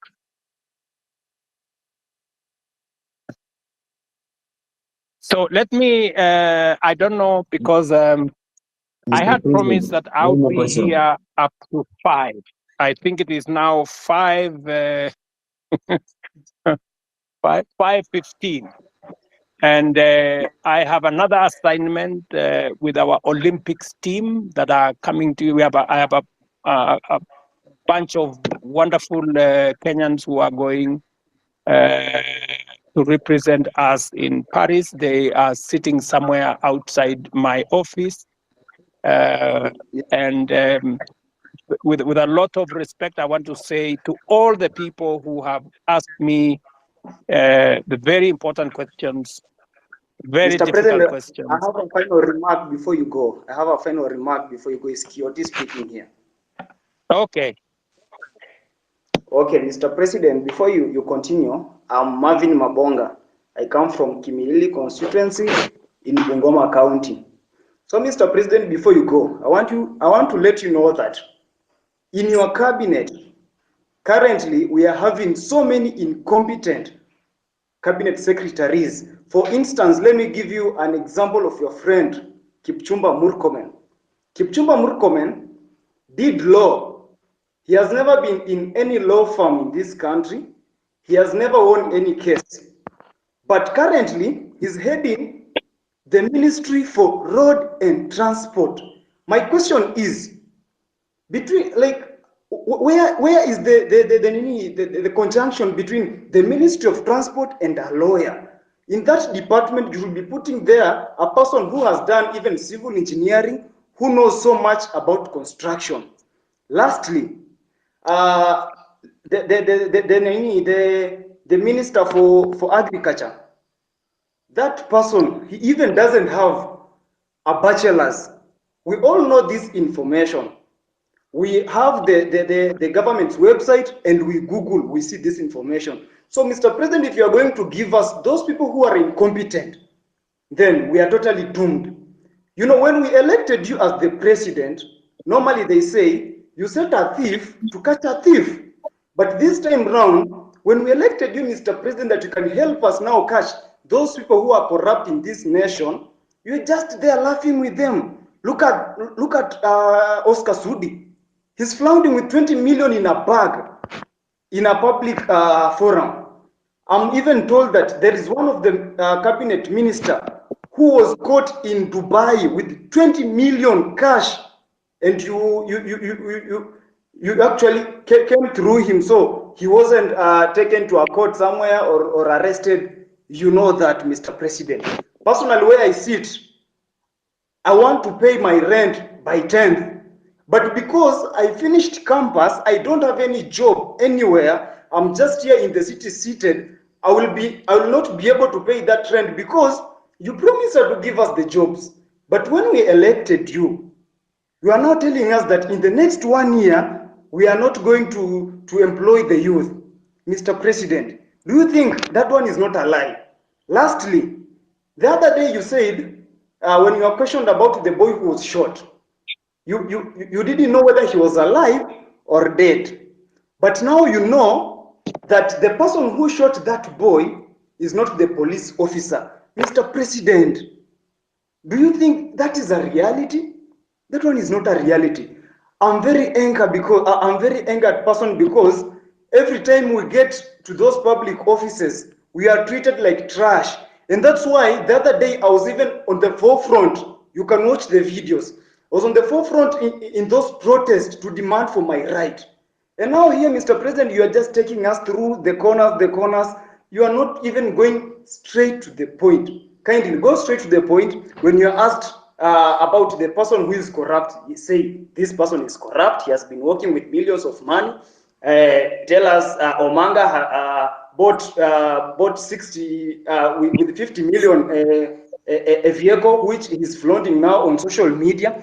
Apart from that, tell us that this fertilizer was fake, even as much as it was dropped from 7,000 to 2,000, it is full of soil. So why are we playing games with the public money, with the money that our mothers and fathers are going through sweat to get it, Mr. President? Wherever we are not happy. And of course, if these things are going to happen this way, then come 2027, we are going to come out in large numbers, Mr. President. We'll take votes and we'll take those people home, including you. If at all you're not going to fight for our own rights as your people in this nation. Thank you so much. I'm very angered, Mr. President. Thank you. Thank you, my friend Martin. I understand your anger, and you are perfectly in order to be angry because the situation where you're in, out of university, without a job, is something that I have lived through myself. In fact, when I finished university, I did not get a job until I was elected as a member of parliament. But that's not for another day. But let me tell Martin that next week, for example, as part of our housing program, just hold on. As part of our housing program, we will be hiring 3,600 professionals like yourself. I want to challenge you, Martin. There will be an advertisement next week for engineers, architects, quantity surveyors, and many in the construction field, because we are looking for people who are going to work with our professional firms in our housing program. Let me also tell you, Martin, that we need to separate the issues that are correct and the issues that are fake news. The issue of some minister being found in Dubai, I don't know, last week with $200 million or something is fake news. That is not true. On matters to do with people you have mentioned were in different areas, today, I am here as a scientist, right? And many other people are doing many things from fields they did not necessarily train in. Because at a certain level, it is a management issue. It is a leadership issue. It is an issue about leading an organization. So I have heard you on some of the incompetent people you have said, some of the corrupt people you have said. I have listened to you. But let me say this to the public. Of the fertilizer that we supply to the Kenyan public, almost 6 million bags, 20,000 bags were the ones with a challenge. We isolated the 20,000 bags. It is not even 1% of the fertilizer that we supplied to the Kenyan public. I do not want an impression to be created as though the fertilizer we supply to the people of Kenya in millions had any challenge. And when we detected a problem with the 20,000, we not only recalled the ones that had not been sold, but we made sure that our nini is on Google Map. I made sure that any farmer who had used fertilizer that was not correct was compensated. They were given an extra bag of fertilizer for them so that they don't end up in losses. I have heard you, Martin, as I have heard all the good people here. But let me say this in closing. This feedback is very close, but Miss Jongea, Please, can I also have an opportunity to speak, Mr. President, before you finish? Acha kwanza niongee Janet. If you can be kitu ya kwanza if you can be brief, so that yeah, I am brief. I am talking in Kiswahili ndio uelewe haraka haraka. Ndio. Kitu ya kwanza Order guys.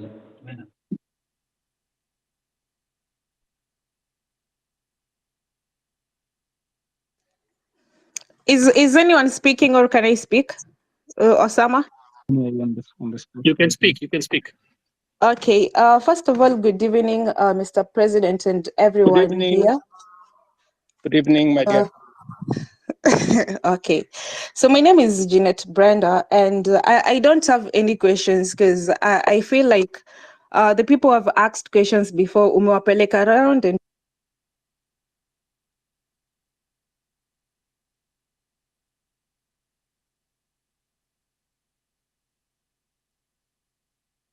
Okay, sorry.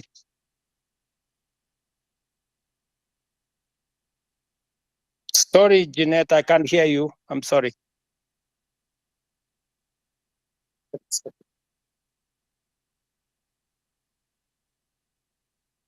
You're on mute, Jeanette. Maybe we'll get one more, then the president closes. There was one more person who really wanted to speak. Now, if I may, you go ahead, please.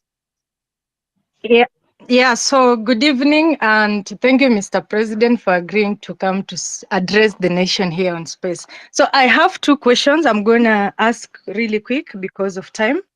The first question is that, Mr. President, the rules of carbon credit were being developed by the Ministry of Environment, But as youth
Alrighty. I think imeisha.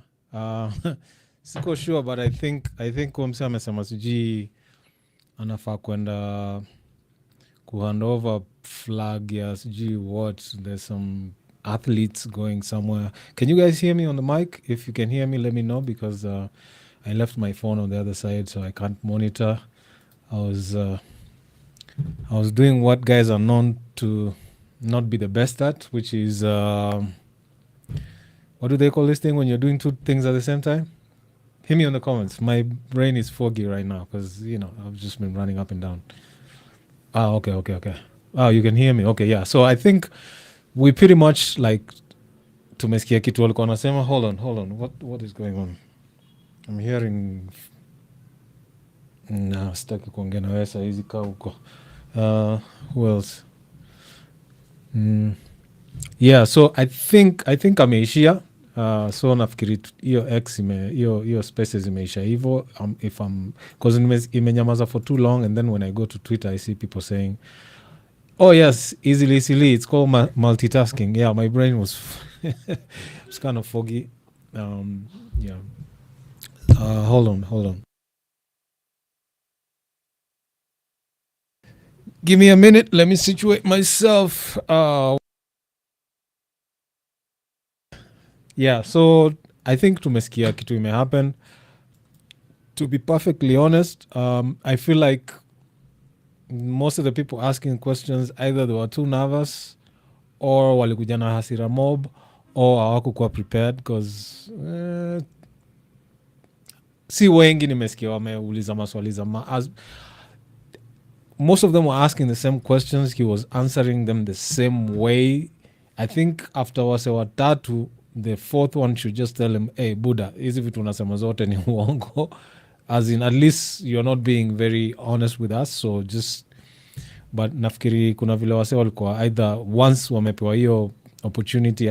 I know how it feels. Sometimes you get too excited and you lose your train of thought. And I feel like that's what happened to a lot of the guys who were asking the questions. Some of them were nice, but I probably, because I recorded it, I might have to listen to it again and maybe have a clearer understanding.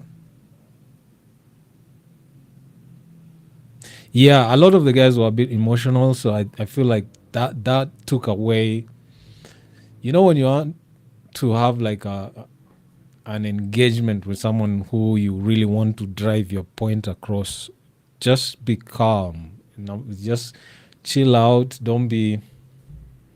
Yeah, man. I know my name is being muddied. It's all good. What can you say? What can you say? It is what it is. That's my name. I'm not gonna run away from it. My name is Zakayo. If you want to, you know, do what you got to do. But yeah, so like I was saying, I felt like some of the guys were being a bit emotional. I felt for the guy who said he was standing right next to someone who got shot, because yeah, that one I can totally understand him being that emotional.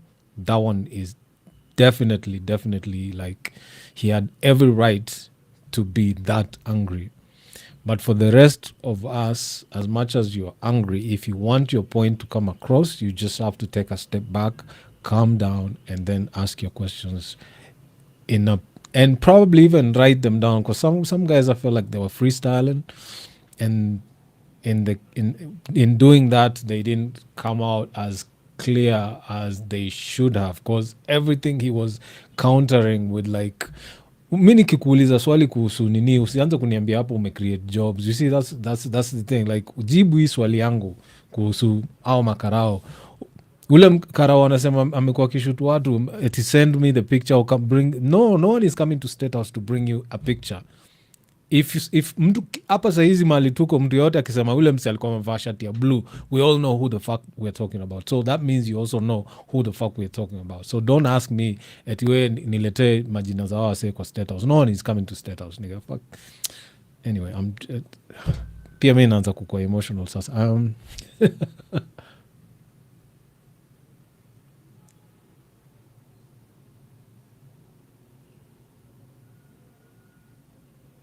Oh, so yeah, because I think I also like pia mi nilitalk, because I noticed like ilikuwa iko choppy kiasi, so I was thinking maybe it's on my end, so I was coming to fix something, so sikusikia kitu hiyo dem alisema, but vile nilisikia ametry kujoin, I could tell from her voice she was coming with the yeah, she was what do they call it, she had all the smoke. Yeah, ati bring the family of 300 people wameshutiwa. No one is doing none of that. Like hata hiyo story ya kuambia etika uko na evidence, uko na picha ya msee unaona alidedisha mtu eti nilete hiyo. No, uko online, google that shit. Ama talk to your people, they can google it, they can show you who shot who. But yeah, kuna msee fulani hapo aliingia akiwa yeah, her voice told it all. Yeah, I mean, yeah, African girl. Like, nilisikia tu voice yake vile alikuwa anataka kujoin. First of all, she was cutting off someone who was already speaking, or that other person was cutting her off. I think the two of them were like interrupting each other. So from the voice, I could just tell she's coming with the smoke. So ikaanza kukua choppy. I thought it was my end, so I was coming to the room to like check on. By the time nimeget hapa nafika ndio naona tweet eti sijui he has left to go to, where was he? Okay, there was another group of people waiting for him outside his office, athletes or something to do with like handing over the flag to a team that's going somewhere to play. I don't know what the fuck. Like ni mimi Zach, anything to do with like local bullshit, I don't care. Sorry, it's just me. So hizi sports sijui watu wanaenda kucheza mpira kwa uwanja za matope, vitu kaa hizo mi sifuatangi. But yeah, I think that's my small whatchamacallit assessment of what happened today. It took me forever to join these spaces because I'd just come up from a meeting. So as I was trying to join in, I couldn't join for like I think the first hour of the whole space, I missed it.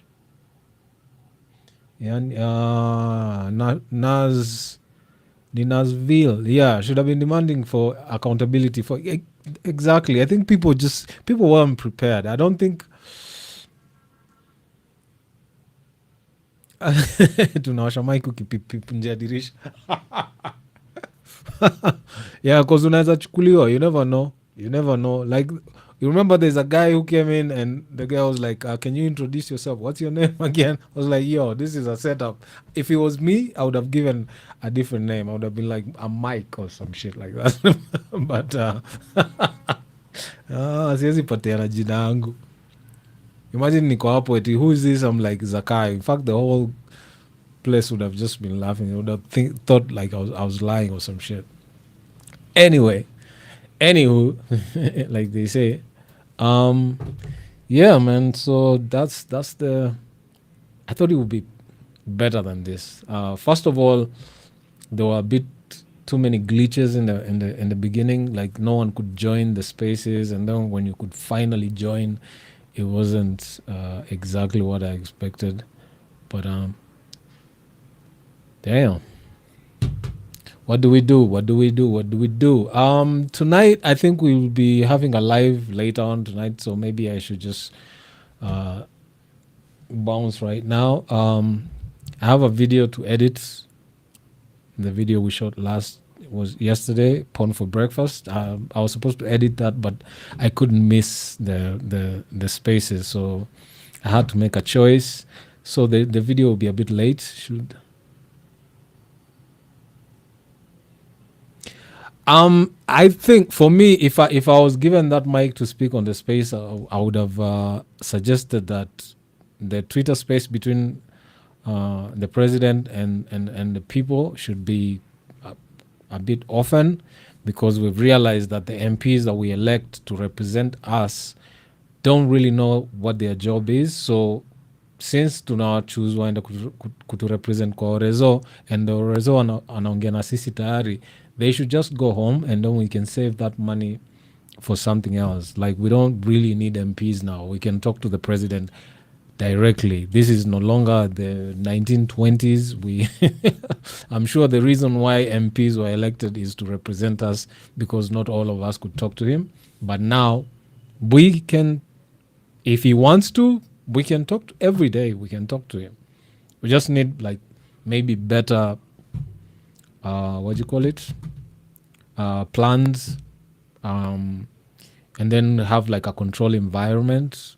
No, like, kuna vitu zingine when you're, anyway, that's just me though. What do I know? Quick one. I need to step out for a minute and come. No, I can't come back. Let's just meet during the lives at night. Ama ni aje? Sio itakuwa sawa? I have a few responsibilities right here. Oh, Blessed 112, you've just umetujoin. Karibu sana. When I was just about to leave. How are you? You good? Easily anasema people should have pointed out the internet issue. I mean, like I said, I think people joined without having a clear. Maybe some of them didn't think they would get the mic. I also saw like a couple of journalists on the spaces who should not have been given the mic, because hawa watu wongea na resources zote na hao wagana time ya kumuliza hizo maswali. So if you couldn't do it then usikuja hapa ilikuwa tu ni ya wananchi na Orezo, but somehow it was hijacked kiasi. I feel like it wasn't, I don't know, it just didn't do it for me. I didn't feel like he got the point, and I feel like it's more of a PR win for him. I'll be proven wrong, but I just feel like that was not what we at least from my side. That's not what I expected. I thought it would be a bit more organized, and the questions would be more, direct. Like your question here, goons kwa riots inafaa kuhandle. Hold on, I'll be right back. Give me 1 minute. Zakaya spoke. Yes, I spoke. I'm speaking still. Yeah, but Zakaya was I think if you really wanted to drive the point across to him, it was so many people calling him a liar. not knowing that for someone like a president, once you call him a liar live where there's so many people listening, he kind of turns like, so I think they should have found creative ways of telling him that he's not telling us the truth and hammer that point. Yani mpaka hiyo point anatuambia hapo, sijui kuna msee alinyang'anya karao bunduki ndio akashut msee. Come on man, we all know that didn't happen. Come on, mtu angefaa kumwambia that's not what happened, and I'm sure there's footage of, you know, whatever took place. If you want the footage, you can find it online. Don't ask me to bring it to State House. I'm not coming to State House. You crazy? Yeah, so I feel like, yeah, Zakaya alikuwa na a very easy time on this space, your Twitter space, but I'm hoping anafaa kukuwa nazo on a regular, and then people can now better prepare for, like, you know, just making him accountable for things he does. Don't just yell out, you're lying to us, you're lying to us. We've had that a million times. You can even pull up a montage on YouTube of people saying all the things that he's told that are not true. So calling him a liar over and over and over and over and over, he becomes immune to it. So just hold him accountable for some bullshit. Like, our makarao wanadedisha say what is going to happen. Our magoons walitumwa na watu fulani, what is going to happen. Yeah, it should be a monthly, even twice a month. Like I said, just get rid of all the MPs, and then we'll talk to the president directly, tell him what we want, and then he can go and get it effected. You know? Badala yao wase kuingia parliament. Every time wanafaa kuvote juu ya bill ina involve do yao wako full house. Every other time when there's like important things for the people who actually elected them to be in office, they are missing. So we should just send them all home and have a government that's like directly answerable to the people on the ground. Naweza sema hii month ni Twitter space ya wase wa Kisumu, mnaenda kuambia watu wa Kisumu wanataka nini, unakuja Nairobi, you know, so that we just get rid of all these MPs. Anyway, that's like a simplistic way of looking at things, but I'm just saying, like, the spaces should be once in a while. I should have asked him about the IBC. They, like I said, yeah, they did ask him about it, but like I said, they were being not very direct about it, and not like hammering. Like, if one person asked and he didn't answer it to our satisfaction, when the next person comes, instead of coming in with new questions, be like, yo, the other guy asked you this and you answered like this, it wasn't enough, can you please elaborate? And then on that note, shoot in two other questions. Wase walikuwa nakuja maswali mingi, didn't even work. Let me, if I get what.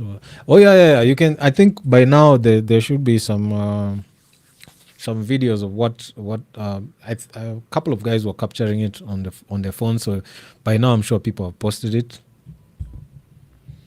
African Ghana anauliza ati lakini ata travel sangapi?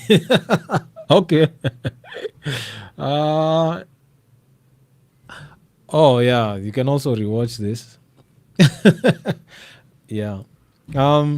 So guys, see, naweza nikawacha alafu turudi jioni kukiwa na live, because right now I have a few things to do. I have a video to edit which was supposed to be posted before this Twitter space, because we talked about it, and what I'm going to say on that podcast is now going to be relevant, but you know, who cares? I don't care.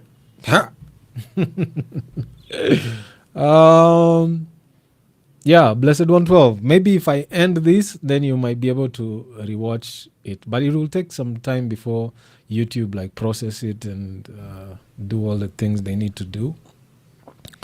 But yeah, hiyo kitu haikuwa kitu ya maana sana. Somehow niko disappointed, but I guess those are like the baby steps. So we hope with future Twitter spaces we might be able to like get a bit more in depth, get a bit more creative with the way we talk to the president. As much as I don't like the guy, he deserves some type of respect, and I felt like some people we're not putting that kind of respect, and it makes a few people tune off if you're not going to be respectable, at least to the president. The other guys, the MPs, and them, you can tell them to go fuck off.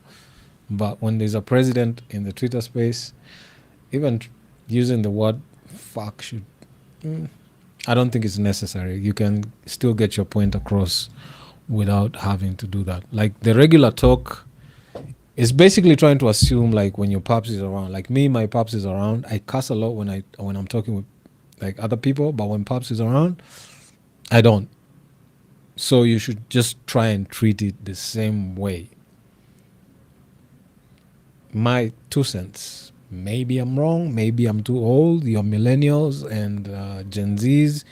Maybe you have a different way of, doing things. That's your shit. Do you? All right. I guess I will see you in a few hours. Right now, it's what time is it going? It's like 15 minutes to 6. So I still have maybe 3 to 4 hours before I come back here and mumble some other bullshit. So tukutane hiyo time. It's been real. It's been emotional. Peace out. And I'm out. Where is this thing? Here you are.